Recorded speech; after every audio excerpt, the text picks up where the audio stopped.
Welcome to State of Ed, a podcast about education inside the classroom and out. My name is Mark Isix. And I'm Nick Simone. How you doing today, Nick? I'm doing well. Long time no speak, Mark. How are you? I'm doing okay. I'm on vacation, as are you. I am enjoying the lovely rain and wind of South Florida, and hopefully the sun will come out at some point before I have to head home. But so far, so good. It's nice to have a few days off and recharge the batteries a little bit. How about you? Well, I'm enjoying the weather in New York, the unseasonably, what is it? Unseasonably warmer weather that we're having. So I have no complaints. Of course, the one opportunity I have to escape the New York winter, and it's probably just as warm where you are and it is where I am, but that's okay.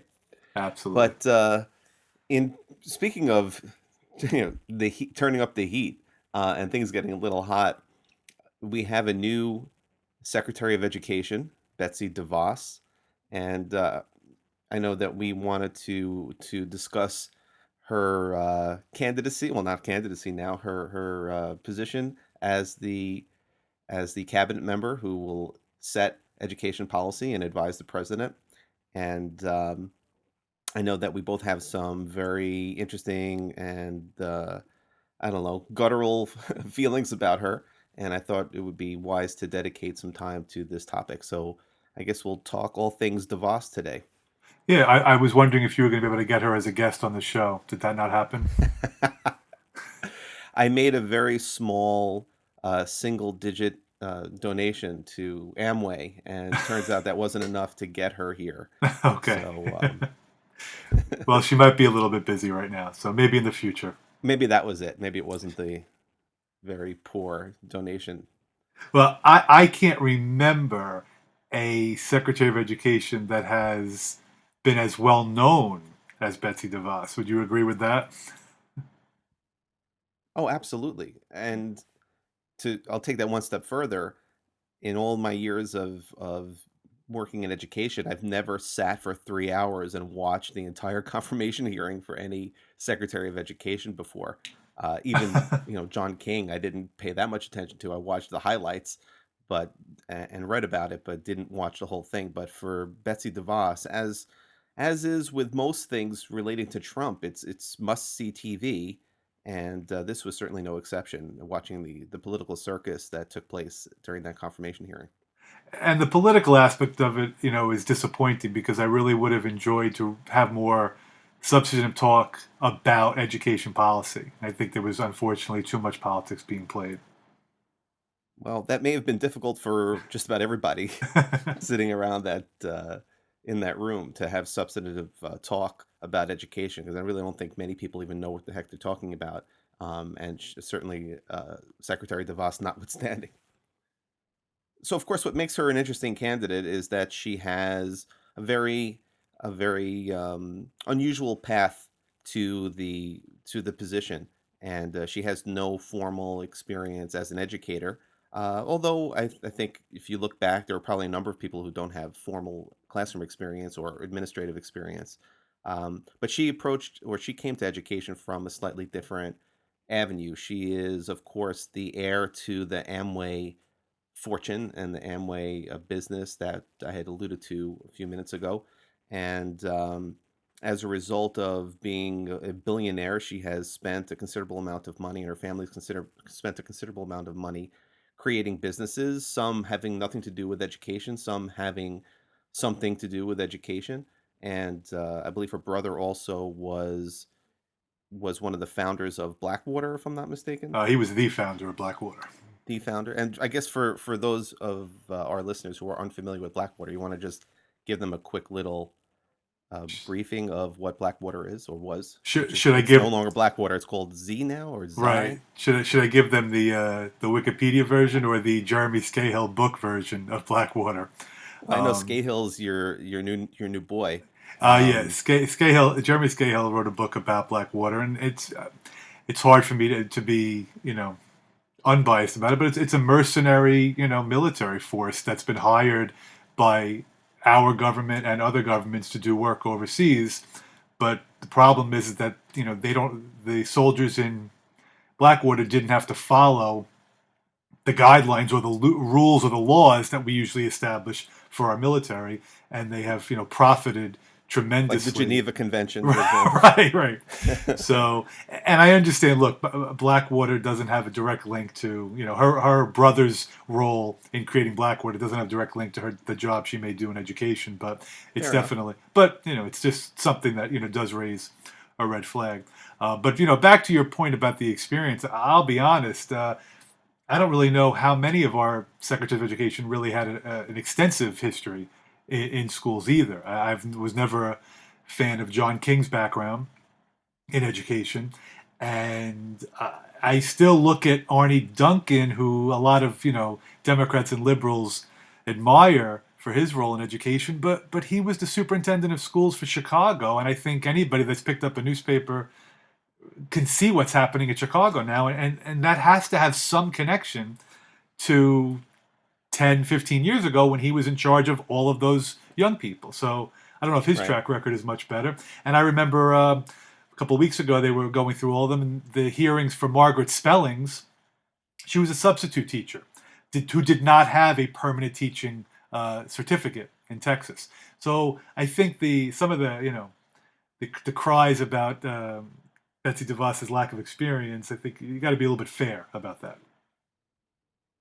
Okay, well, I guess You I may not guess that's a agree. fair I point. just think there are other ways to critique somebody. I mean, again, we haven't Sure. really had. Have we had anybody in that position that's been 20, 30, 40 years in the classroom? Have we had anybody in that position who has been. No, and for most of the offices or most of the secretary positions in the cabinet, we don't typically have people who have experience in that particular world, and that's unfortunate. I mean, you go back to Michael Brown stands out as a prime example in my mind in terms of his role with the first response to Katrina. And I am in no way saying that I'm proud that she lacks experience, but I think the criticism just seems to be it's a little bit disingenuous because I don't know how many of them really did have experience. I guess that was, and I didn't hear them bemoaning that fact earlier on. So, but I think that's probably more indicative of her views on public education and why the public educators are so concerned, and her track record in Michigan, and of course she has I think numerous conflicts of interest as well, just financial conflicts of interest regarding this proliferation of online programs for students to get degrees that she and her family have profited from as well. And it definitely is troubling. But now that is clearly not the focus of the anger on the part of the Betsy DeVos protesters. I think the cause from many public educators is her very, very strong commitment in the state of Michigan to charter schools and to voucher programs charter schools to get brief understanding, or like, would you say basically public school money or publicly funded schools that don't have to necessarily follow all the guidelines of a public school, whereas vouchers is probably more disconcerting, is of taking money, taxpayer money from the schools and allowing private individuals to use that money possibly for tuitions, at other places or at private schools. And I think there's no question that this raises quite, response from public teachers, from unions. I think my disappointment is that President Trump won the election. He has a right to put in this position who he wants as Secretary of Education. And he did run somewhat, even we didn't really spend a lot of time talking about education policy, but I don't think it's a surprise that this is something Republicans wanted to do. My problem is then select somebody who has experienced success in this realm. Select her record in Michigan is deplorable. Everything I have read, every article, and I don't think it's fake news, every article I've read has pointed to a precipitous drop in performance in Michigan schools. That they went from being near the top to near the bottom. And I hate to just throw that out without statistics, but I read so many lengthy articles I read articles about students who are going to 5 and 6 different schools a year, 5 or 6 different schools in 5 or 6 years because the schools offer free iPads to get the kids in because the money is dependent on the attendance, that you have. They said it's a free for all. Schools getting closed, and I, I, if this is your belief, you believe that vouchers should work, you believe charter schools, I would love to have a discussion about that. I would love to have an honest political debate. I'd love to have a town hall meeting. Let's discuss on where we think this might work.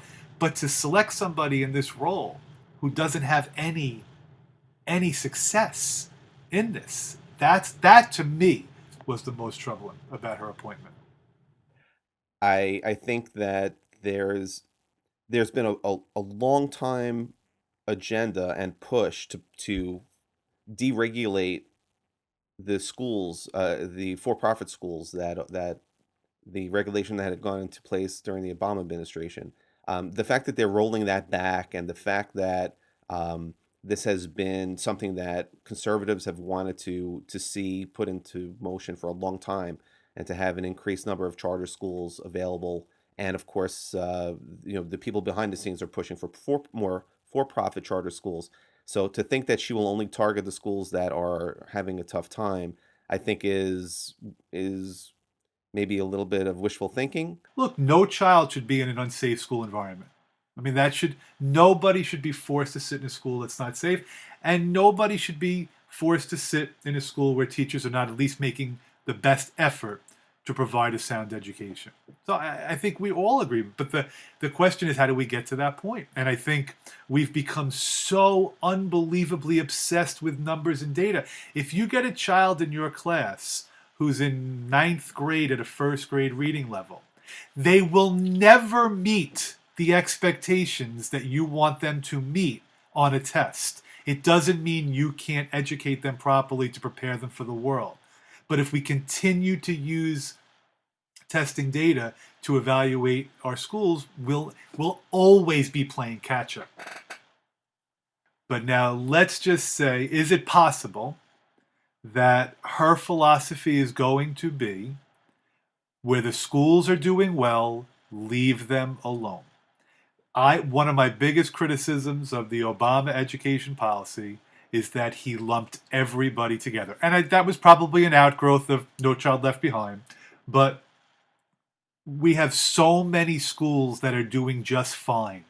Leave them alone. Let those schools educate the kids the way have been doing for decades, and don't touch them. Now let's go to the places that are failing. Is it possible she will take that approach? Is it conceivable that she will, if we're in this, if this mantra of deregulation, where the policies will not be uniform throughout the nation, that it will be, we're going to focus on the places that are that are truly dropout factories, highways from school to prisons. Are we going to maybe focus on that, where vouchers could be used effectively, where charter schools should be encouraged? Is that a possibility? Are you open to that? I think we are at a very interesting crossroads in the history of education, and not only education, really the history of everything in this country, but certainly education. And I don't believe that she is going to be the person who's going to simply target individual schools. And when you look at what's just gone on with her and Jeff Sessions in terms of transgender rights, I think that's an indication of that. Well, depending on, if the news reports that just came out are true, she got overruled. Now, I don't know what you read, but apparently I read Well, in I two. read that she conceded more than got overruled. Otherwise, she'd have Oh, to okay. resign from her position. Right. Well, I get you might know a little bit more about this, but I guess the Obama administration set guidelines for how schools should deal with transgender students, correct? Correct. And And that and then, that was really the bathroom. right, Uh, the bathroom sort of became the focal point of that, or at least right. symbolically. And then there's a student from Virginia who's challenging the way his school handled it, and that's going to be heard from the Supreme Court in the next, I think, couple of weeks. And now the Trump administration is going to back off on the Obama guidelines, but that she did not, from what I read, she did not want them to do that. That's so, and if that's Right, true, well, I don't know what that would mean if right, she's but she getting, but she ultimately conceded. Like she apparently, according to sources, voiced her disapproval of that, but basically walked that back in order to well, if she allow in if she because she and didn't, she She and Sessions, I believe, there has to be agreement in the language right, from the Attorney General and the Department of Education or right. Secretary of Education. But let's be realistic, Sessions, of course, has espoused these views for a very long time. DeVos, not being a public figure, never really had to espouse any particular views in a public forum or on the record. right? So now, when push came to shove, she seems to have backed down. Or you could say that if she didn't do it, she'd be fired or asked nicely to leave. Right. That's right. So yeah, so I think it's something to be paying attention to, obviously, because it says something about the dynamics of like the power play. How much of an impact is Mike Pence having on this? How much of an impact is Paul Ryan having on this? How much of a role are they going to want to play in education policy? Because if this is something that she didn't want to do, according to reports, and they're already overruling her, then that could be troublesome. True, but she did sit on a board of, I believe it was her mother's company that that invested in conversion therapy or supported at least conversion therapy. So, I mean, how far removed can she be from this type of, anti-LGBTQ rhetoric? Right. She's. I don't know if they're just trying to paint her in a better light, but there's been a few articles that she's much more supportive of gay marriage, for example, than her entire family, which Mhm. steamrolled money into the California legislation from Michigan. So Right, right. yeah. So well, Well, listen, it's she admitted that at the in the confirmation hearing that she's given somewhere in the neighborhood of $200 million of political support or right. campaign support to various politicians over the years. Yeah. Well, it'll definitely well, it'll be worth paying attention to, and I'm still going to hope for the best. Well, I'll be on record as saying that I think she'll leave the successful schools alone. The only way that I would agree with that is because she'll run out of time dealing with all of the other schools that she won't get to the successful schools just yet. But you Right. know as well as I do that these things have ripple effects and policies seem to creep in even to the successful schools and Right. I don't know. I guess we'll see, obviously, but I don't have a good feeling about where this is all going, and I do believe that creating vouchers will be the death knell, even for the great schools. One of the reasons the great schools are great is because they have the resources Right. to not only hire and train and retain the finest educators, but they also have the ability to have extra programs that will help students, and whether they be athletics or extracurricular or academic, um, and they provide a wealth of resources, and students benefit from that, and that does help them to achieve. Right. Well, to be continued. Definitely to be continued, that's for sure. One of us is going to be proven right, I guess, and the other one will have to apologize to the other, or buy the other one a hamburger or something. Um, but so that wraps up our show for today, and just a little promotion for the future. We're going to have our new teacher seminar or series of podcasts that will come up in the upcoming weeks, which will be designed for teachers who are just starting out, or maybe for veteran teachers who just want a little bit of some new perspectives and how to handle and to accomplish all the various tasks and responsibilities and challenges that lie before us. So something to look forward to for from our podcast. And if you are interested in finding us on in the iTunes store, you can just search for State of Ed Podcast. Please subscribe to us if you do. You can also find us on the web at stateofedpodcast.com. We're also on Twitter at SOE podcast. If you have any questions, feel free to email us at, ask@stateofedpodcast.com. And we're happy to be finally back in action here. And we're both starting. It's going to be a little tougher for us to do these and get together for these for the next little bit of time because we're both starting up a PhD program. So we'll be happy to report back on how that's going and give a little insight into that world. But certainly a little bit more time consuming than both of us perhaps anticipated going in. Would you agree with that? Yes, I would, but I like the way you say we'll be done with it in a short period of time. Well, again, I'm the optimist, I guess. Yes. Sometimes, unless I'm talking about Yes. Betsy DeVos, and then I'm a pessimist. But anyway, so thanks so much. Enjoy the rest of your well deserved time off, and hopefully we'll talk soon. You too. Take care. Have a good one.